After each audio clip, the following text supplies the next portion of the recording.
Hey, Twisted listeners, I'm Cindy, And I'm Diva and this is Twisted Listers, a podcast about murder. and Liz.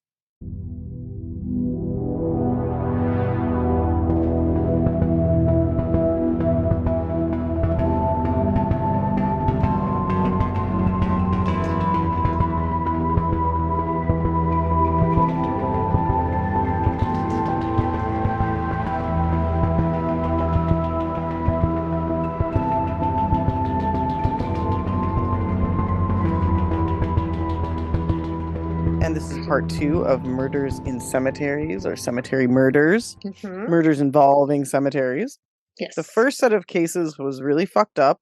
Yes. Mine was like felt like I was telling a story out of a fucking horror film, Mm-hmm. which was really fucked. Yours wasn't much better, like at all. No, no. Um, what was his name? Bobby Wayne Woods, your murderer? Yes. Bobby Yeah. Wayne. It's a very murdery name.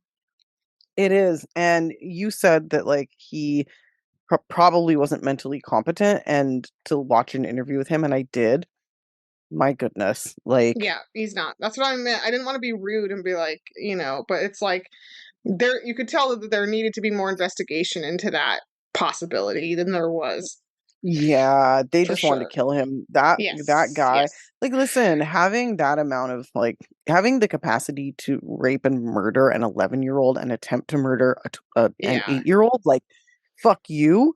But Definitely also, fuck you. Yeah. But I think in but this his country, like if you do that kind of crime, a murder of a child, like they want to kill you no matter what. It doesn't matter. yeah, You could have 12 diagnoses saying you're schizophrenic and then we'll still kill you. no, like happily. So, But yeah. yeah, that guy, woof, like not his brain was not great. Like he had No, by whatever definition of competent is not that. it was not that. It's really hard to know what to say in that instance. Like, how do Mhm. you explain what that was? But like No, and I that can't I'm diagnose him exactly, but it's just like, okay, well he should have met whatever your fucking criteria were. Like, yeah, the fact that like that is considered mentally competent by Texas is both shameful mhm. and Mhm. unsurprising. Yeah, So, totally. Totally. yeah. In any case, this is part two. If you want to know what the hell we're talking about, go listen to part one. Yes. Uh-oh, I'm about to sneeze. Oh, it went Oh away. no. Oh, that's so much worse. It is. It's anticlimactic. It like went down my throat. Oh wait. Oh, oh, There it is. Sorry. Was there that it super goes. loud?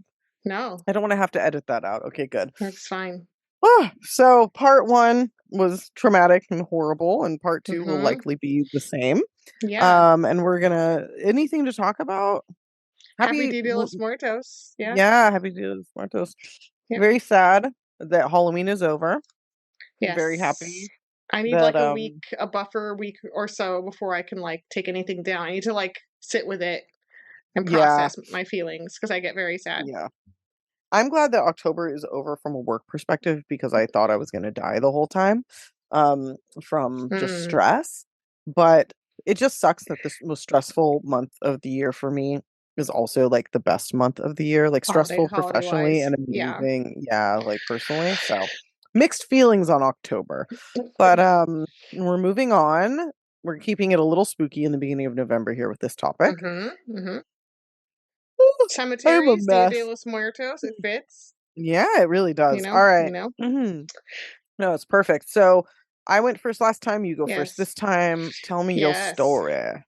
So this is the story of the murder of Jane Mixer. This Okay. happened in Ann Arbor, Michigan in 1969. So we're going back to the time of a little bit of Zodiac and the Manson murders, if you will. Ooh, okay. And I want to give you a trigger warning, specifically a Cindy trigger warning, that this case is Uh-oh. deeply unsatisfying. Uh-oh. Deeply, deeply unsatisfying. Like you are going to And be I don't like that. angry at the end, I don't and like like this at all. throughout and at the end. So, Oh, okay. great. Thanks. At least you told me so I can like It's a trigger mentally and warning. emotionally Yeah, prepare a little bit. Yeah. that's your Yeah. trigger warning. Okay. So, and I picked this case not knowing how it would resolve, and then as I went, I was like, Mm-hmm. oh no, this is really bad. So here we go. So Jane was a 23-year-old law student at the University of Michigan, where she was pretty badass. There's like a lot more than I have time to say, but like about that. But Mm-hmm. she was basically one of only 37 female law students out of 420 So she was like pioneering in a Wow. time when women did not study law, I guess. Yeah. Yeah. She was valedictorian in her high school, and she was really active in like social justice movements, like civil rights and women's rights and stuff in the 60s. This is a peak of that, right? And Mhm. I guess as valedictorian, I just had to include this detail because I thought you'd like it. Against the wishes of her school, she made her speech super political and was like going off on like all these political topics. And the school was like, "Oh my God, shut up! Like, please don't." You know. I'm glad she So did. yeah, so she was both really, really smart and also like radically, like politically, on top of shit. Mhm. Mhm. She also had a fiance named Phil, who was a fellow student at the University of Michigan, and she was excited at this point to tell her parents about them getting engaged when she went Mhm. home for, I believe, summer break or some kind of spring break. I think it's spring break, yeah, because this was March. Right, Um, that's spring break. she posted on a ride board on campus looking for a ride back home to her hometown of Muskegon, which was about 3.5 hours away.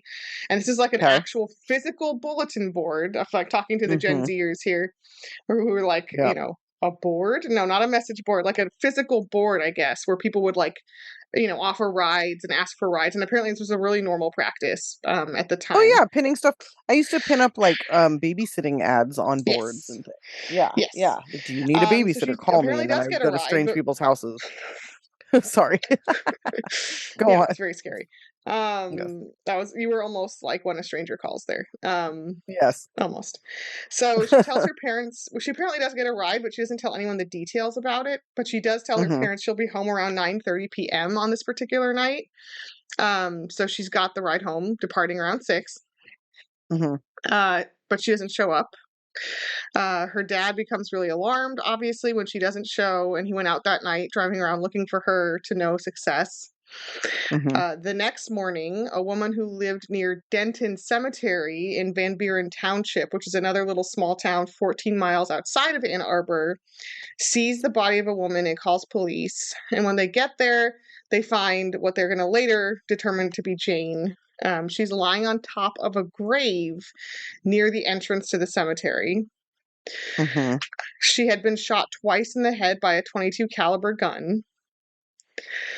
And Okay. oddly, in an odd detail, garroted, Garroted, I post-mortem, think? Yeah. garroted, yeah. I want to say like Garrett, garroted post-mortem with nylon pantyhose around her neck. So it was kind of pointless, but severe. So someone had like essentially strangled her to death unnecessarily after she was dead with the pantyhose. Um, That's fucking weird. So it's just, Super like, a weird. pleasurable thing for whoever Yes. was doing that. Yeah, ugh. Definitely. And they were not her pantyhose. So this killer had them around. Oh, Um, that makes it so much worse. yes.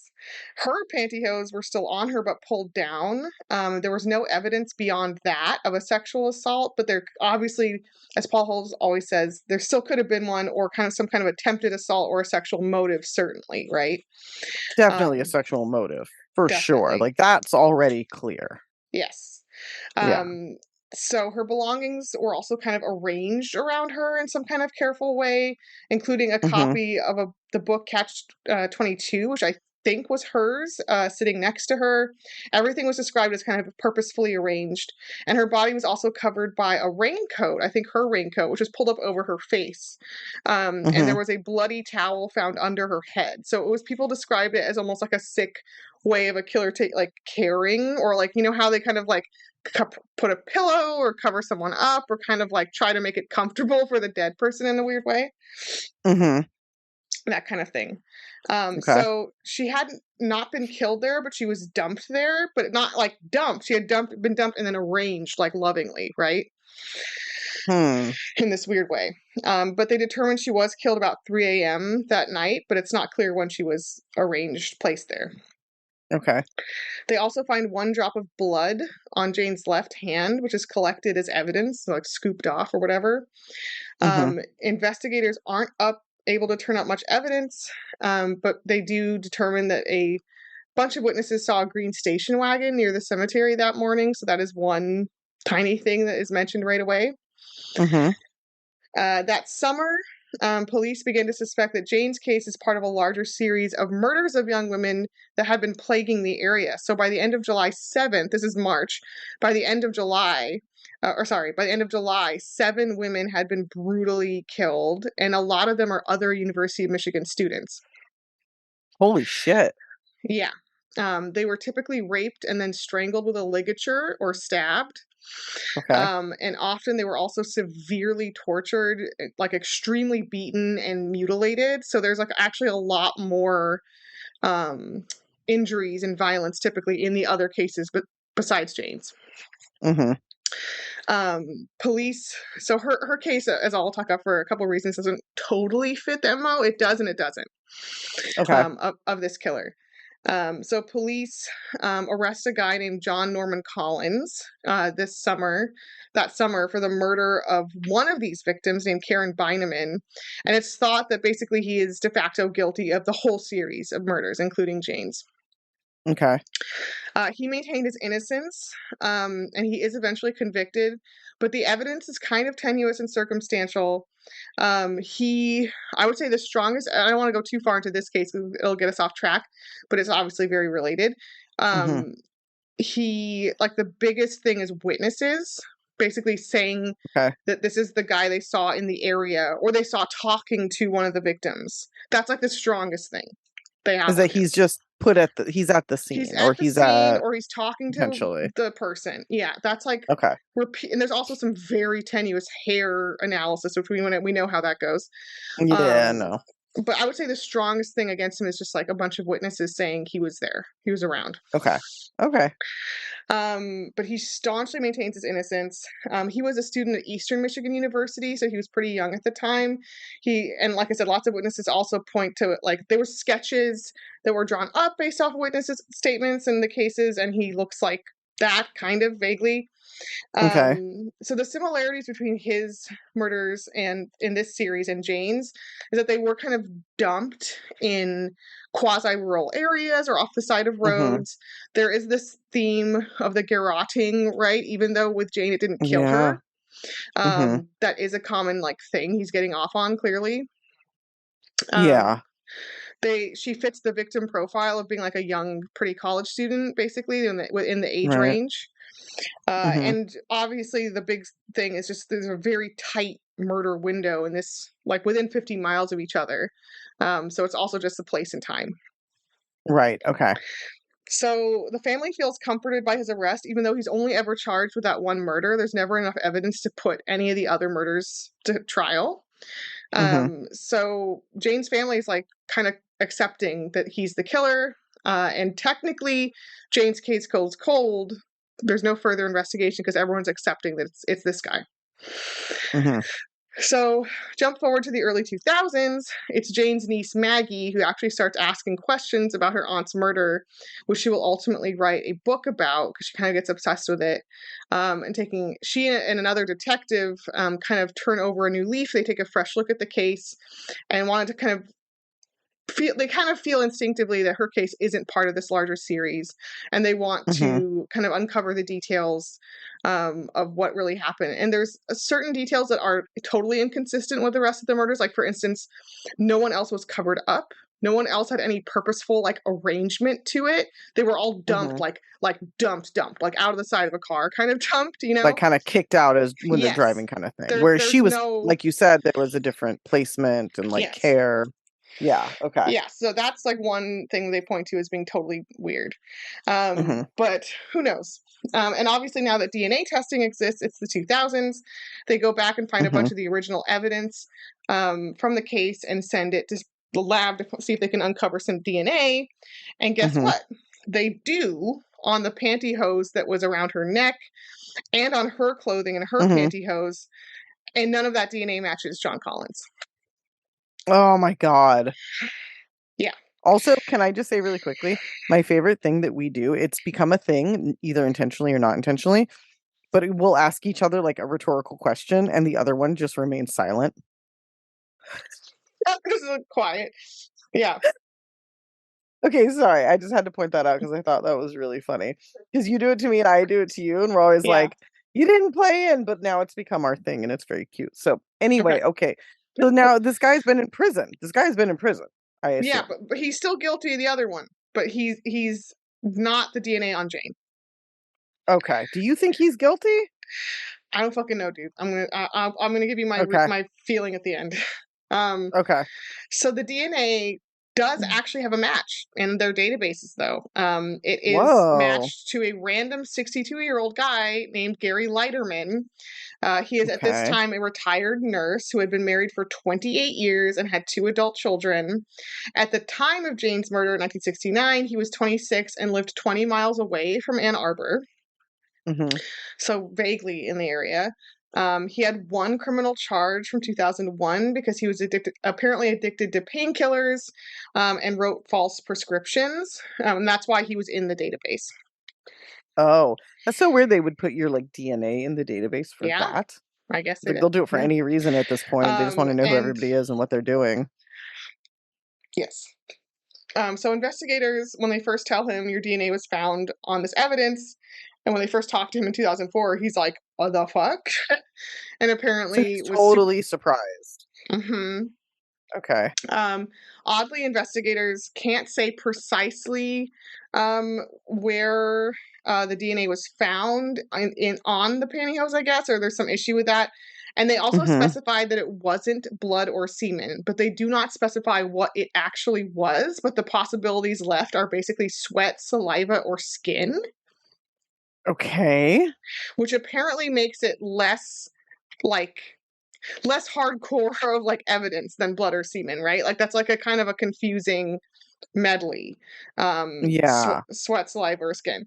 So apparently it was found Ugh. somewhere on the bloody towel, the pantyhose, and the stocking that was used as a ligature. Hmm.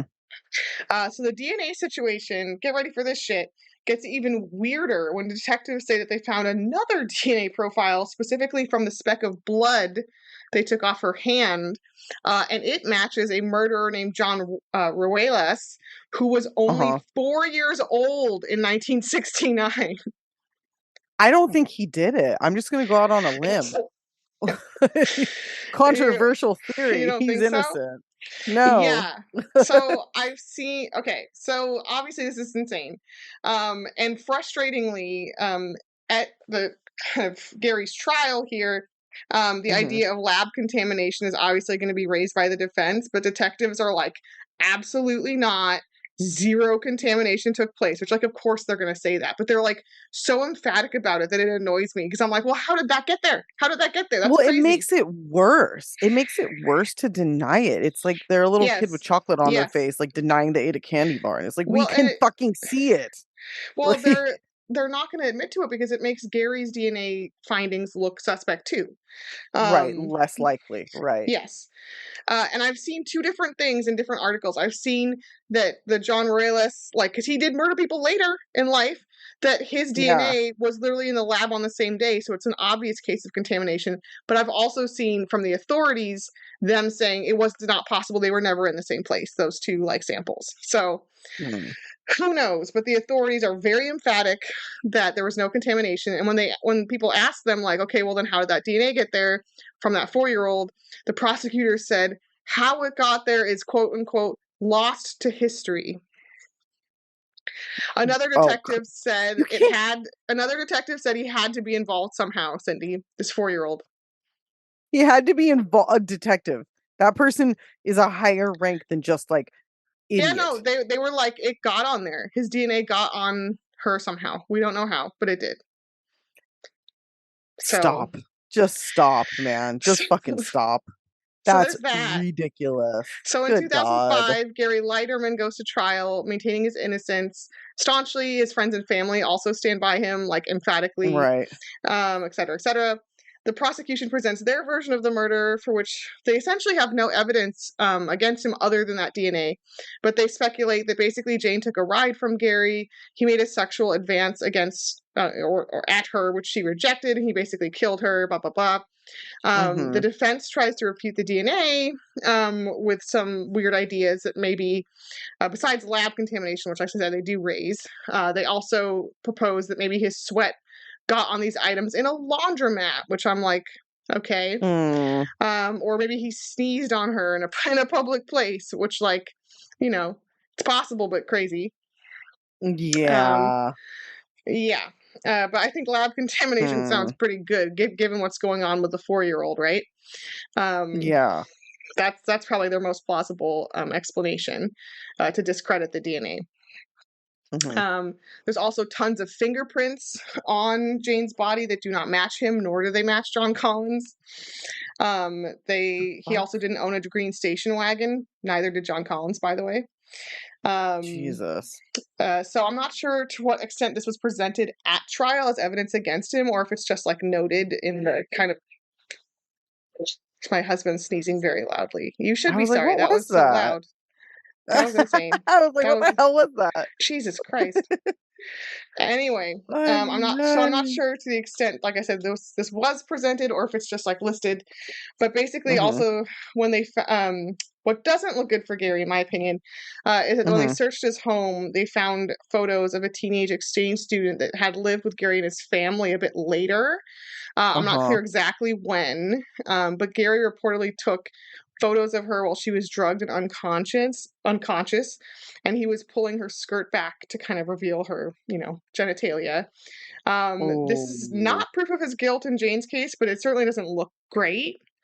Um, Yeah, I'm not, uh, I'm feeling less bad even if it's wrong now. I'm like, "Fuck right. you." He's certainly not a great dude, if in any Yeah, case. yeah, yeah. But a former roommate of his also told investigators that Gary talked about a medication he had that would make a woman unconscious with only one drop. So apparently he's like also talking about drugging women. Jesus. They also found a Valium and sedative mixture kind of tucked away in his shaving kit. So it's kind of like, what the fuck was that for? Seems like a Mhm. drugging thing, not like a recreational drug thing. Um, Yeah. the roommate also said that he did talk about the co-ed murders at the time they were happening in Michigan and collected clippings of them, which, like, red flag. Yeah. What the Um, fuck? and in 1987, a 22 caliber gun was also stolen from his home, so he did own that gun at some point. Mhm. None of this is like conclusive. It just kind of like is like, ooh, you know. Yeah. And we also don't know that Jane was like drugged, so that's like kind of a random thing. And what are the odds too with any guy that he's just like a creep? So it doesn't really prove that he killed Jane, Right. but Right. it is weird. So the jury comes back with a verdict of guilty. He and his family are very dramatically devastated. He is then sentenced to the Michigan mandatory sentence for murder, which is life without parole. So there's no kind of sentencing discussion there. Okay. He continued to appeal his convictions and to no success until he died in prison in 2019 at age 76. Oh, wow. And that's it. I don't know. I don't feel good about this case. I kind of like I kind of think it's possible that like the killer of all these victims, or at the very least Jane's killer, just has never been found. Because I don't trust, like, the 4-year-old thing breaks my brain, that like random DNA being there, and I just don't trust any of Mhm. this evidence. Yeah. Um, I don't get I it. don't know. I don't know. And like, yeah, he's a piece of shit for having those photos or whatever, but like, I don't know, like the way there's something genuine about the way in which he was surprised, the way in which his family was surprised. Mhm. There's no, I mean, that's the photos thing is the one creepy thing we can look at and be like, okay, maybe he's a creep. I don't know. I don't know. There's just something genuine about the way his family's like, this guy is Santa Claus. Like he would never do anything bad in his life, you know? Um, Yeah. I don't know. It's very weird. It's very weird to me. I also don't love the evidence against John Collins either. Like I just feel like this this That whole one case. feels that one feels much more, like, not good. Like, it feels I much. don't love any of this. Like I feel like maybe just like someone just got away with everything. I don't know. Yeah, Um yeah, I don't know. I mean, well, if there were a bunch of other women, then it sounds like there's a serial killer, right? Like, well, the murders stopped when John Collins went to prison. So that's like also a thing that people point to and be like, oh. "Oh, there you go," you Eh, know. yeah. Um that doesn't bode well for him, but I don't know. I mean, should an old man how long was he actually in prison then? Like 14 years? 13, 14 years? Yeah, like 15 years or so. I feel okay about that for taking nude photos of an unconscious child. Like, that's fine. he was actually separately charged with child pornography for that, and he denied he pled guilty, but he said that he was hanging on to them, and that it was the girl, like some other boy took the photos of her, and he just had them. So it was not a great Yeah. explanation. No, no, it's not a good that's an excuse. And of course, you can say Jane's skirt was pushed up too, right? So there's kind of Right. like there is a direct parallel there. Yeah. And Yeah. maybe they weren't willing to admit the contamination with the 4-year-old DNA, baby DNA, but maybe his is legit and he did sweat all over her.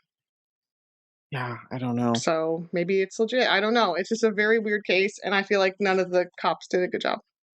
No, I don't think so either. So It is very unsatisfying. yeah, that's I what I I warned feel you. It's not completely satisfying.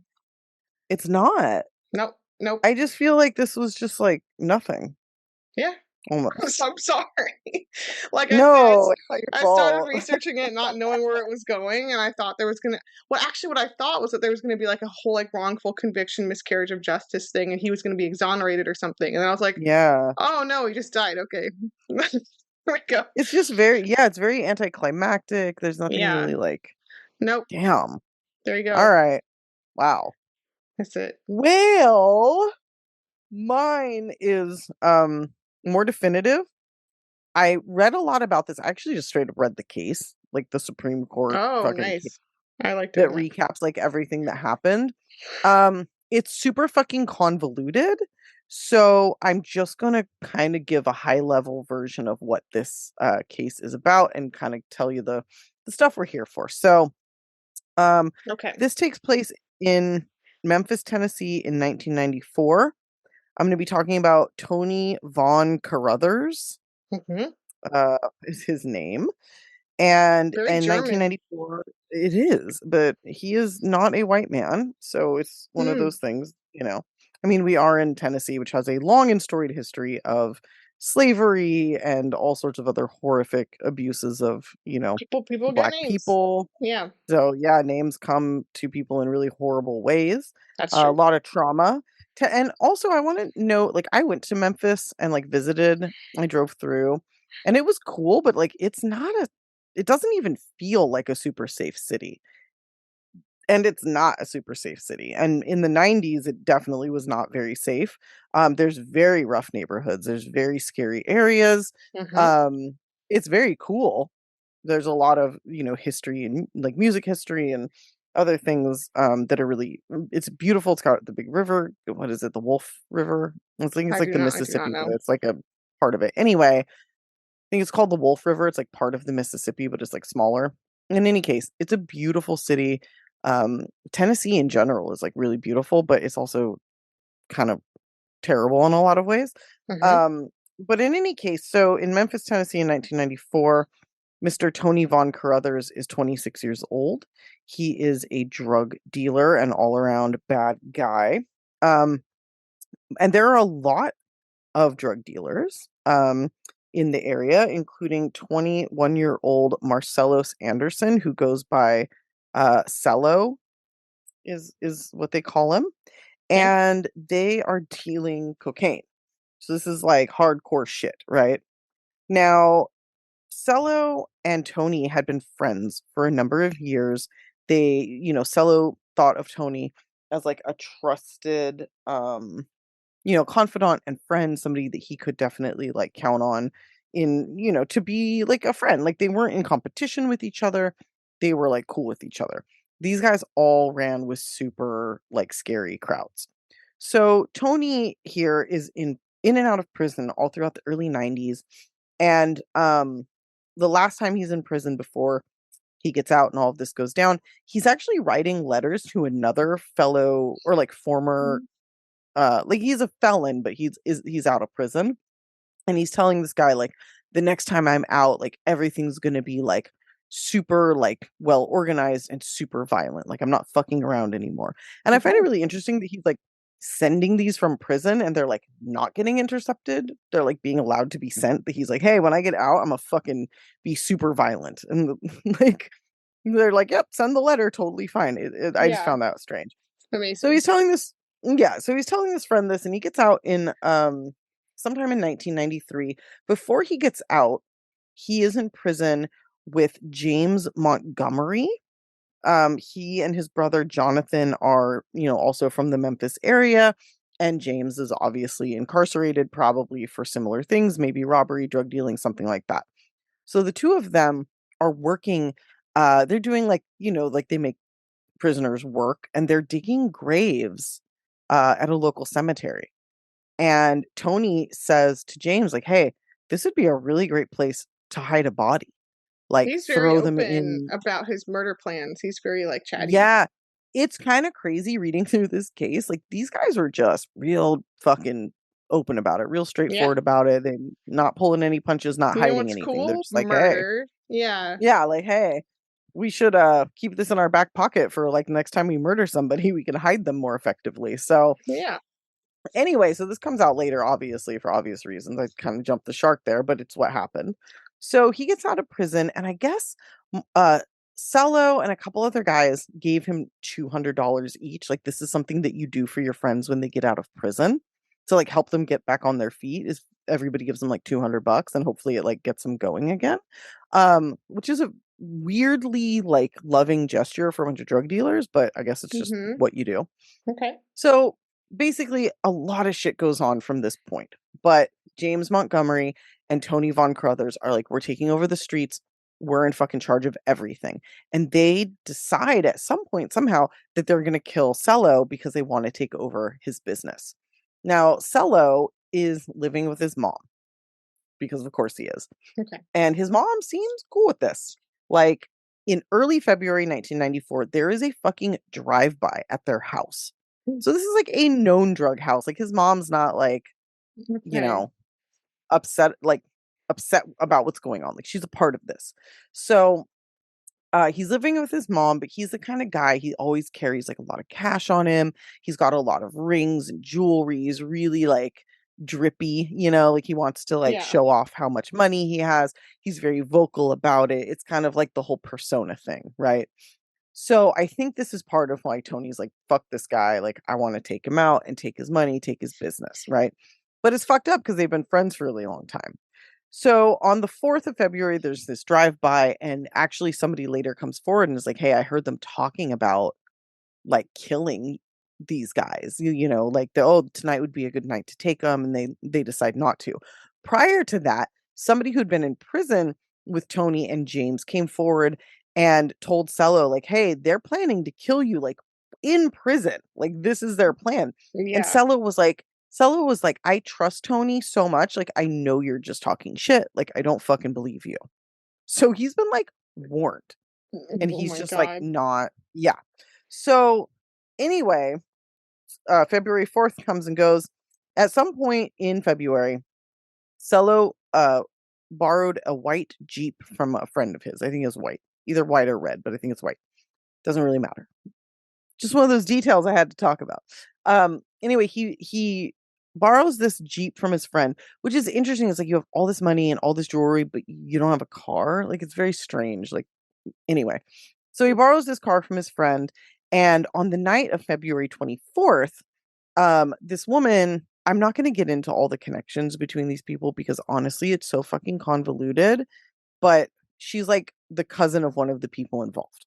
Okay. So she says that Cello, um, Frederick Tucker, who's 17, who's a friend of theirs, Okay. um, James Montgomery, and Tony Von Carruthers all come over to her house and James asks her to leave for a little while. I think it's James is her cousin. He's like, we need to take care of some business. Can you leave for a little while? So she leaves for a little while. When she comes back, it's just James and Tony who are there. The Okay. like Fellow's gone, Frederick's gone, whatever, right? Okay. So from there, like the next day, Cello is missing. Frederick is missing, and Cello's mother, 43-year-old Deloise Anderson, is also missing, and nobody Mm, knows where they are. So police start asking around. Obviously, these guys have been talking about this, and yeah. they start to kind of circle around these guys. And they're starting to kind of, zero in on them. They're interviewing friends. Some of the information that I just gave you is like what people told the police, right? So they pull James and they pull James's brother, Jonathan, who's also been in and out of trouble, but I think is a little bit more of like wants to stay out of trouble. They Okay. pull them in, they start interviewing them. Um, Nobody really gives anything up, but they hear from like outside people like, oh, Tony's talking about how he came up on $200,000 from Cello, how he took him out, like all this shit. So they keep leaning on him, keep leaning on him. Finally, James Montgomery cracks. And they fucking knew he would. I don't know how they knew, but Mhm. they just kept leaning on him and he fucking cracks. And he admits to what happened. Okay. Now, what he says happened was that they went to Cello's house and attacked him, his mother, and his 17-year-old friend. Now, he tells them, oh, I think, beat and strangled her and then shot Cello and shot Frederick. So they shot the two Okay. dudes and they beat and strangled the mom, Deloise. Interesting to be extra brutal with the mom, Hmm. but okay. Yeah, very weird. They then took them to the local cemetery, found a freshly dug grave, Mm. and dumped their bodies in the grave, and then covered them up with a little bit of dirt. The next day, a coffin. What do they call it? It's not a coffin, a casket. We had Yeah. this conversation before. I A feel like a casket. coffin's like the same thing, but it's old-timey. No, we talked about it. It's the shape. Remember? It's like a shape No, thing. yeah, it is a shape thing. Yeah. But in any case, a casket gets lowered on top of these bodies and then buried completely. Oh my So god. police, they have to go and they have to it's like the woman who was buried was like Dorothy something. It's like really sad. They have to pull God. her up. They don't have to like take her out of her casket, but they have to fucking pull her Yeah. casket out. And this is Yeah. like a month or so later. It takes a little Oh my while. god. And then they have to dig these three bodies out. Yeah. Now, these three bodies have a fucked up tale to tell. And here it is. None of them were dead when they were dumped in the grave. Oh my god. Mhm. They were all Oh. alive. Oh my One all in Yeah, one grave altogether? they were all dumped together and they were all alive at the time that they were Ugh. dumped. They were all, as far as we know, unconscious. I didn't see any evidence that any of them had tried to, like, claw their Like way scratch free or or anything. Oh yeah. But god, still. in Deloise's mouth, there was, uh, dirt. In her nostrils, there was dirt, so she had That's been breathing. insane. Yes, and then all of them in addition to, like, the gunshot wounds, because I think Cello was, like, shot in the head, but it Oh my wasn't even a god. serious shot. Oh Like, my they god. said all 3 of them would have survived had they not been Mm. buried. So they All died 3. from like what, suffocation essentially, like air deprivation? Suffocation and also from the weight of the dirt. Oh, They showed that they had that's been so gruesome. squished, basically. Yeah, Oh god. and their bodies were alive at the time that they were squished, so I'm not even sure if they were dead when the casket got put on them or Mm. what, because the God, bodies showed, like, bruising trauma from the weight of the dirt just that the was up dirt. on top of them, That's so which gross. is holy shit, like, holy fucking shit. Wow. So they arrest James Montgomery. They arrest Tony Von Carruthers. They charge them and they go to trial. And one of the things that they bring up is this cousin who said that they all saw them. Oh, I have to go back. Sorry, I forgot about this. Prior to breaking the case, they found Cello's friend's Jeep across state lines in Mississippi lit on fire. And it later comes to pass, like, we find out not to pass, but we later find out that it's because the bodies were transported in there, and so there was blood evidence and Okay. whatever. So they're trying to, but the problem is the guy whose car it was is like, yeah, I loaned it to him and now it's fucking missing. It's not like the guy loaned it to the murderers to help them get away with it. Right. So it was like, again, a really fucking stupid move on their part to do this because it's like, Yeah. you guys are getting fucking caught. These guys So are anyway, wild, but they're also stupid. they're very stupid because they're just very brazen, is what it really Yeah. is. Yeah. Like they're like, I don't give a fuck. And it's like, cool, have fun in prison, you know? So they go to court, and I believe that James Montgomery just gets life in prison. Hmm. Tony Von Carruthers wilds out like to the max. He runs through something like 10 public defenders. Oh my They god. refuse to work for him. He physically like he threatens them like Ooh. physically. He's like, I'm gonna fucking kill you. Like Oh, they can't be in a room with him. that's He's tough. just like absolutely refusing. He's saying that the whole trial is illegitimate, yada, yada, yada, Hmm. just being fucking crazy. So Yeah. eventually, he ends up having to represent himself Oh my with two god. lawyers acting as like advisors. Yeah. So if he needs their help or whatever, they'll help if they have to, I guess, but really like not interacting with him, not into him at all. Like this not involved really. As you can imagine, this goes super well for him. And he is found guilty, and not only is he found guilty, but he's given the death penalty Oh because we're in shit. Tennessee, and that's a thing that they do. Yeah. So he was found guilty of the three murders. He was given the death penalty. He has repeatedly attempted to appeal this, and judges have just continually thrown it out. They don't want to deal with him. He's super combative. He's super fucking wild in court. So yeah, he's still sitting on death row. This, at this point he's like probably almost 50 or no, he's 68. So he's yeah, over 50. He's like in his 50s. Has not been killed yet as far as I know. But yeah, he also is never ever going to get out and is probably just either going to be put to death or die on death row.